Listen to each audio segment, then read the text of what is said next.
버가모 교회는요, 7교회 중에서 에베소, 서머나에 이어서 세 번째로 언급된 그런 교회죠.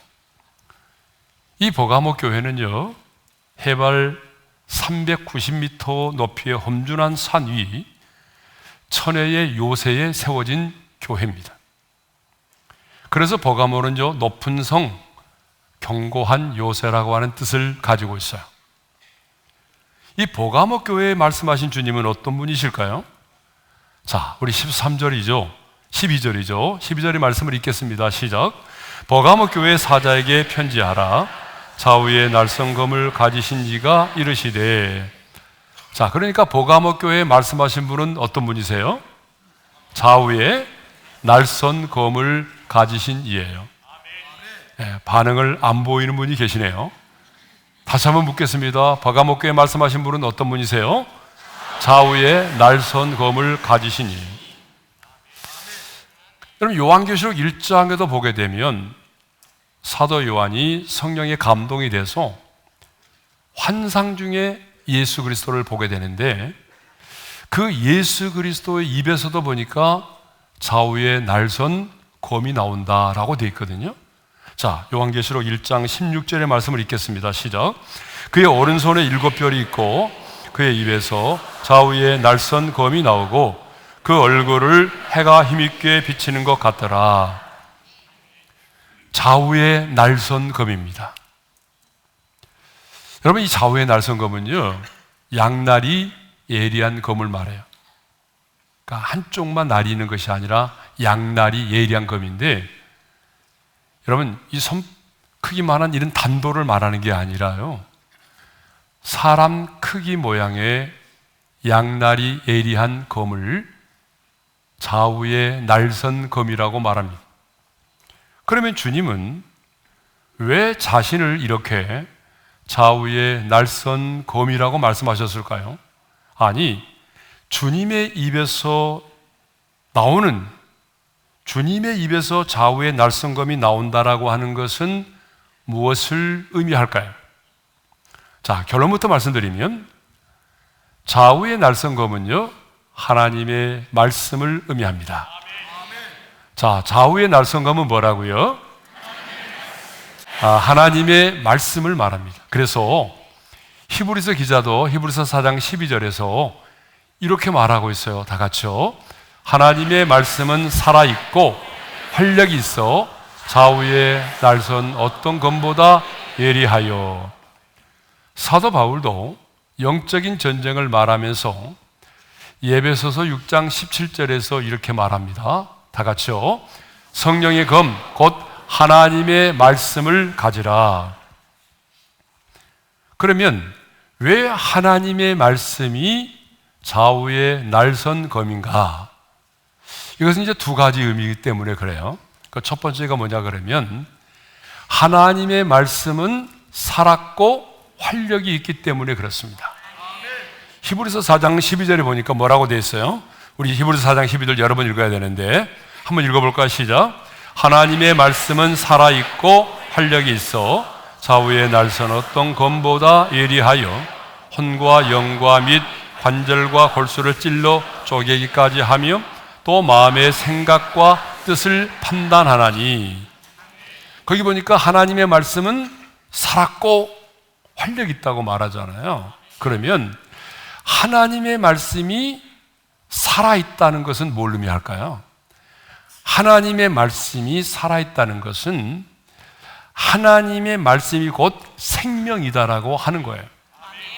그래서 우리 예수님께서도 요한복음 6장 63절에서 이런 말씀을 하셨거든요. 내가 너에게 이른 말은 뭐라고요? 영이요 생명이라고 말씀하셨어요. 내가 너에게 이른 말은 뭐라고요? 영이요 생명이다라고 말씀하셨어요. 여러분, 하나님의 말씀은 영이기 때문에 시간과 공간을 초월하여 역사하는 겁니다. 영은 시간과 공간을 초월해요. 그러니까 성경에 보게 되면 하나님께서 아브라함에게 주셨던 말씀, 다윗에게 주셨던 말씀, 사도 바울에게 주셨던 말씀이잖아요. 수천 년 전에 하나님이 그들에게 주신 말씀인데, 이 말씀이 영이니까 오늘 이 시대를 살아가는, 시간과 공간을 초월하여 오늘 이 시대를 살아가는 저와 여러분들에게 주시는 말씀이 된다는 거죠. 그래서 우리는 바울에게 주셨던 그 말씀을 바울에게 주신 말씀으로만이 아니라 오늘 내게 주시는 하나님의 음성으로 받는 것입니다. 왜요? 하나님의 말씀이 영이니까. 또 하나님의 말씀이 영이라고 하는 것은, 영은 매임을 당하지 않아요. 사람들은 매임을 당하죠. 여러분, 사람들은 끊임없이 매임을 당해요. 그래서 관계의 매임을 당하고, 질병의 매임을 당하기도 하고, 또 재정의 어려움 때문에 매임을 당하기도 하고, 예? 또 상처의 매임을 당하기도 하고. 사람들은요, 끊임없이 매임을 당합니다. 그런데 하나님의 말씀은 영이기 때문에 매임을 당하지 않습니다. 내가 기가 막힐 웅덩이와 수렁 가운데 빠져 있어도, 내가 지금 중환자실에 입원해 있어도, 내가 감옥 가운데 갇혀 있어도 하나님의 말씀은 매임을 당하지 않고 우리 가운데 살아 역사하는 것입니다. 또 하나님의 말씀이 생명이라고 그랬잖아요. 그 말은 무슨 말인가 하면, 하나님의 말씀이 역사하고 선포되는 곳에는 죽은 자가 살아나는 역사가 일어난다는 거예요. 그래서 요한복음 11장을 보게 되면 예수님께서 죽은 나사로의 무덤에서 큰 소리로 나사로야 나오너라 이렇게 명하시니, 죽었던 나사로가 살아나서 수족을 배로 동인 채로 걸어 나왔어요. 자, 이렇게 하나님의 말씀은 살아있고요, 두 번째로 하나님의 말씀은 활력이 있다고 그랬어요. 여러분, 활력이 있다는 게 뭐냐면은 운동력, 능력이 있음을 말합니다. 예? 이렇게 하나님의 말씀이 살아있고 활력이 있기 때문에 하나님의 입에서 나오는 말씀은요, 헛되이 돌아오지 않고 그 말씀하신 바를 이루어 가는 것입니다. 그래서 에스겔 골짜기의 마른 뼈들에게 하나님의 말씀을 대언하니 어때요? 그 에스겔 골짜기의 마른 뼈들이 살아나서 살아있는 하나님의 군대가 되었던 것이죠. 자, 하나님의 말씀이 이렇게 좌우의 날성검이라고 하는 것은 첫째로 뭐였어요? 하나님의 말씀이 살아있고 활력이 있다는 거예요. 두 번째로 하나님의 말씀이 좌우의 날성검인 것은 바로 양날의 검처럼 양면성이 있다는 거예요. 하나님의 말씀이 좌우의 날이성 검인 것은 양면성이 있어요.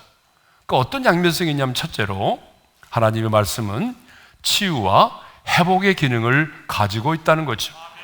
그래서 하나님은요, 이 고통 중에 있는 자가 막 부르짖어 기도할 때에 그 고통 중에 있는 자의 기도를 들으시고 그를 고치시는데, 이렇게 고치신다라고 말씀하고 있어요. 자, 말씀을 읽겠습니다. 시작. 이에 그들이 그들의 고통 때문에 여호와께 부르짖음에 그가 그들의 고통에서 그들을 구원하시되 그가 그의 말씀을 보내어 그들을 고치시고 위험한 지경에서 건지시는도다. 하나님께서 고통 중에 있는 자가 부르짖어 기도할 때에 그들을 구원하시는데, 어떻게 하나님이 그들을 고치신다고 말씀하십니까? 그의 말씀을 보내어서 그들을 고치신다는, 말씀을 보내어서 그들을 고쳐주신다는. 그러면 어떻게 말씀으로 그들을 고치십니까? 그것은 말씀의 검으로 찔러서 쪼개어서 고치신다는 거예요. 그 말씀이 히브리서 4장 12절 또 한 번 읽어야 돼요. 다 같이 시작. 하나님의 말씀은 살아있고 활력이 있어 좌우의 날선 어떤 검보다 예리하여 혼과 영과 및 관절과 골수를 찔러 쪼개기까지 하며 또 마음의 생각과 뜻을 판단하나니. 자, 하나님의 말씀인 이 좌우의 날선 검은요, 찌르는데 뭘 찌르느냐? 보이지 않는 우리의 영과 혼을 찌릅니다. 근데 보이지 않는 영과 혼만 찌른 게 아닙니다. 우리 눈에 보이는 굉장히 거칠고 단단한 뼈인 이 관절까지도 찌릅니다. 거기서 끝나는 것이 아니라 뼈 안에 있는 골수까지도 찔러서 쪼개버린다고 말씀하십니다. 하나님의 말씀은 좌우의 날선 검보다 예리하기 때문에 이렇게 우리를 찌르죠. 여러분의 심령을 찌릅니다. 그러니까 오늘도 지금 하나님의 말씀이 여러분의 심령을 막 찌르는 거예요. 그러니까 어떤 분은 너무 찔림을 받아가지고 지금 아멘도 못하고 있는 거예요. 예?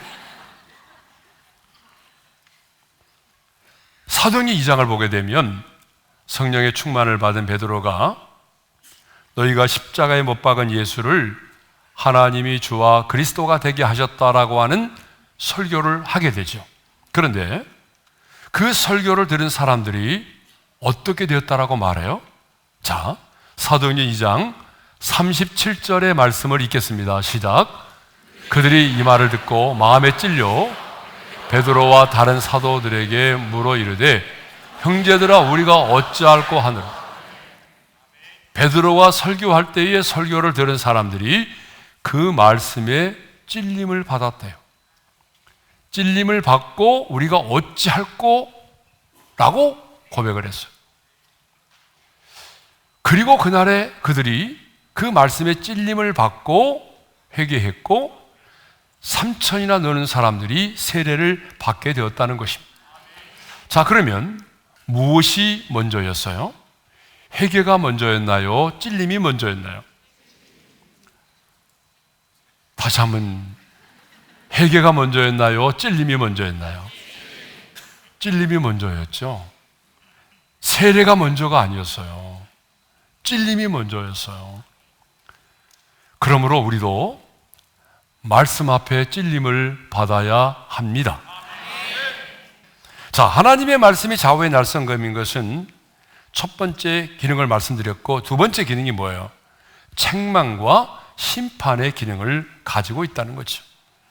자, 본문 14절에도 보게 되면 버가모 교회요, 내게 두 가지 책망할 것이 있나니 라고 하시면서 발람의 교훈을 지키는 것과 니골라당의 교훈을 지키는 것들에 대하여 주님이 말씀으로 책망을 하셨습니다. 또 성경을 보게 되면 예수님께서 심판을 하실 때에 좌우의 날선 검으로 심판하신다라고 말씀하고 있어요. 그냥 심판하는 것이 아니라 주님의 입에서 나오는 그 말씀의 검으로 심판하신다고 말씀하고 있어요. 요한계시록 19장 15절입니다. 다 같이요. 그의 입에서 예리한 검이 나오니 그것으로 만국을 치겠고, 21절도 있겠어요. 시작. 그 나머지는 말탄 자의 입으로부터 나오는 검의 죽음에. 자, 그러니까 예수 그리스도를 좌우의 날선 검으로 묘사한 것은 그리스도의 입에서 나오는 말씀이 심판의 기준이 된다는 것입니다. 그러니까 하나님의 말씀이 심판의 기준이 되고, 그 주님의 입에서 나오는 말씀이 좌우의 나리선검보다 예리한 것은 그 누구도 하나님의 심판의 칼날을 피할 수가 없다라고 하는 것을 의미하는 거예요. 그래서 예수님도 요한복음 12장 48절에서 이런 말씀을 하셨어요. 다 같이요. 내가 한 그 말이 마지막 날에 그를 심판하리라. 그렇습니다, 여러분. 하나님의 심판의 기준은 언제나 하나님의 말씀입니다.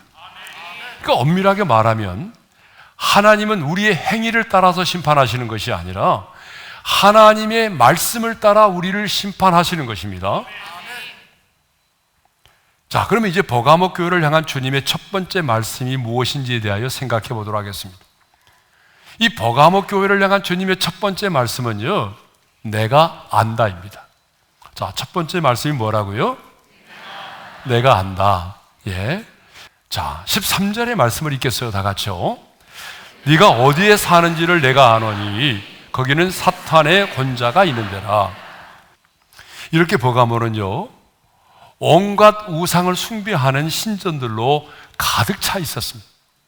한마디로 어느 지역보다도 사탄의 견고한 진이 있는, 아니 사탄이 득실거리는 그런 지역이었어요. 그래서 예수님께서도 거기는, 네가 살고 있는 그곳은 사탄의 권자가 있는 데라 그렇게 말씀하셨고, 심지어는요 사탄이 사는 곳이다 라고까지 말씀을 하셨습니다.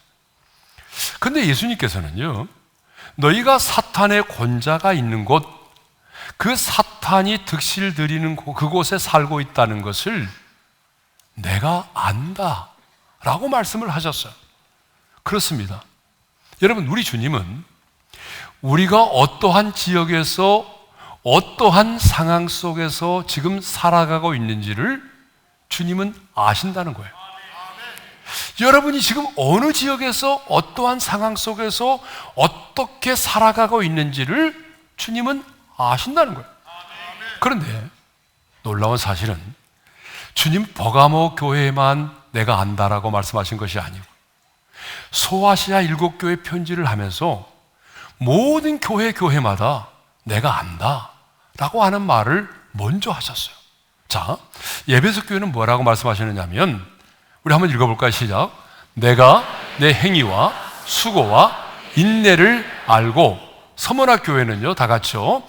내가 네 환난과 궁핍을 알거니와. 두아드라 교회는요, 내가 네 사업과 사랑과 믿음과 섬김과 인내를 아노니. 지금 주님은요, 고난 중에 있는 교회들을 위로하고 격려하시면서 내가 안다 라고 말씀을 하셨어요. 뿐만 아니라 주님에 대한 첫사랑을 잃어버리고 정절을 잃어버린 교회를 책망하실 때도 내가 안다 라고 말씀을 하셨어요. 사실 그들은요, 주님 때문에 환난과 핍박을 받고 있었던 사람들이에요. 하루하루를 그냥 버티며 살았어요. 아주 궁핍함 속에서 살았어요. 그런데 그들에게 주님이 말씀합니다. 내가 안다. 내가 너희들 알아. 너희들 당하고 있는 그 환난과 핍박이 무엇이고, 그 궁핍함이 무엇인가를 내가 알아. 예? 그러니까 이 내가 안다라고 하는 이 말씀이요, 그때 그 시대를 살아가는 사람들에게, 성도들에게는 얼마나 위로가 됐겠어요. 얼마나 힘이 되었겠어요. 예? 성경에 기록되지는 않았지만 아마 이 말씀을 듣는 순간 내가 안다 라고 하는 이 말씀을 듣는 순간에 그들의 마음속에 깊은 그 외로움과 서러움이 사라졌을 거예요. 예? 그리고 슬픔과 서러움이 한순간에 사라지는 그런 놀라운 치유를 아마 경험하게 되었을 것입니다.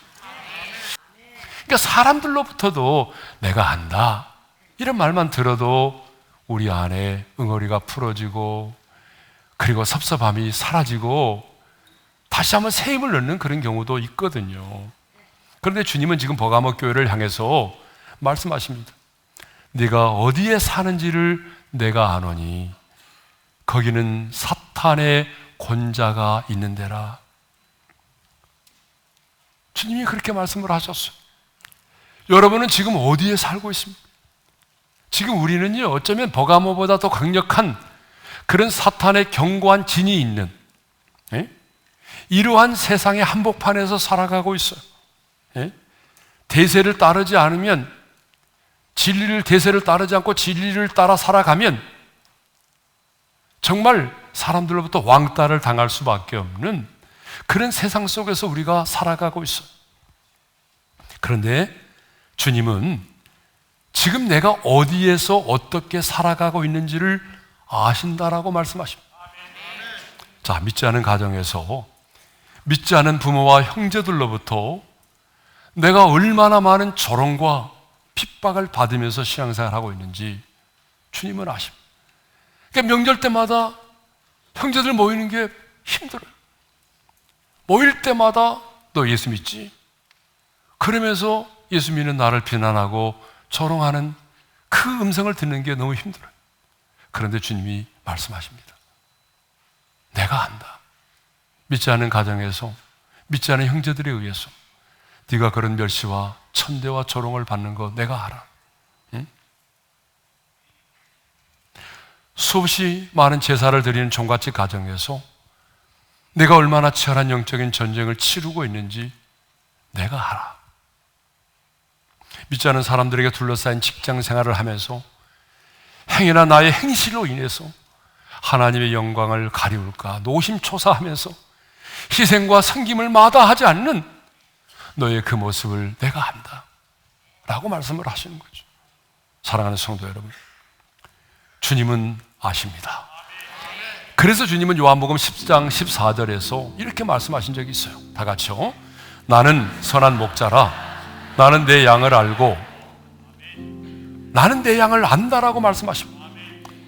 선한 목자이신 주님은 양인 우리의 모든 것을 아세요. 우리가 행한 모든 것을 아십니다. 우리의 연약함과 한계를 아십니다. 지금 내가 겪고 있는 재정의 어려움도 주님은 아십니다. 우리가 흘리는 눈물도 아십니다. 우리가 겪는 어려움도 아세요. 우리의 수고와 인내와 섬김을 아십니다. 주차로, 교사로, 소그룹의 리더로, 콰이어로, 안내로, 청소로, 중보 기도자로 몸된 교회를 섬기는 것 주님이 아십니다. 예? 선교사님들을 섬기는 것, 그 선교지에 가서 그 선교사님들을 섬기는 것 얼마나 힘들어요. 그렇지만 주님이 말씀하십니다. 내가 너의 섬김을 아노라. 그런데 우리는 너무나 많은 경우에 내 사정은 숨겨져 있고 아무도 내 형편과 사정을 모른다라고 생각합니다. 그래서 인생을 힘들어하고 외로움과 고독 속에서 살아갑니다. 그런데 주님 말씀하십니다. 사랑하는 딸아, 사랑하는 아들아, 내가 안다. 나는 안다. 사실 내 인생의 주인 되신 주님께서 알고 계신다면 여러분, 우리는 그것으로 충분한 사람들입니다. 사실 주님이 알고 계신다고 한다면 무슨 말이 더 필요하겠습니까? 왜냐하면 내 모든 것을 아시는 주님께서 감당할 수 있는 힘을 주실 것이고 이후에 가장 영광스럽고 아름다운 것으로 인도하시고 갚아주시고 채워주실 것을 믿기 때문이죠. 사람들이 말하는 내가 안다는 말은 내 상황과 형편을 아는 것으로 끝나지만 주님이 우리를 향하여 내가 안다라고 하는 이 말씀은 단순히 아는 정도가 아니라 공감하는 정도가 아니라 감당할 수 있는 힘도 주시고 이후에 하나님이 가장 선하고 아름다운 것으로 채우시고 갚아주시고 인도해 주신다는 의미가 담겨져 있는 것입니다. 지금 사망의 음침한 골짜기를 거닐고 계십니까? 인생이 너무나 힘들어서 밤마다 눈물로 밤을 지새우는 분이 계십니까? 지금까지는 내가 참고 견뎌왔지만 이제는 더 이상은 참을 수 없다는 생각을 가지고 살아가는 분이 계십니까? 우상숭배 가정에서 치열한 영적인 전쟁을 치르고 있는 분이 계십니까? 아니, 나의 사랑과 섬김을 아무도 알아주지 않는다고 실족하고 시험에 들어있는 분이 계십니까? 오늘 내게 말씀하시는 주님의 음성을 들으십시오. 주님은 우리 각 사람에게 말씀하십니다. 사랑하는 딸아, 사랑하는 아들아, 내가 안다. 나는 안다.